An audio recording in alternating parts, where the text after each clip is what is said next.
ये advance 2022 paper 1 का सबसे इजीएस्ट सवाल है मेरे नज़र में। इससे इजी मेरे को नहीं लगता है सवाल पूछा जाएगा या पूछा जा सकता है।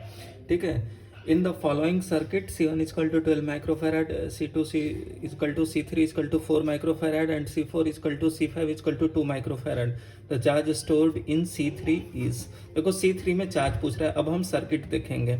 आप ये देखो, इस सर्किट को देखने से ये लग रहा है C2 C3 C4 C5 आपस में पैरेलल में है, क्योंकि दोनों का एंड सब कॉमन पॉइंट पे है, सेम पॉइंट पे। अगर इसको A कहें इस पॉइंट को और ये B कहें तो देखो सब A और B के बीच में, तो सब पैरेलल हो गए पहली बार।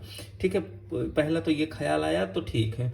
दूसरा, हम सिर्फ C3 का गौर करें तो C3 का हम गौर करते हैं तो ये देखो, हमें अगर C3 को पूछा है Q3 is equal to C3 into voltage across it.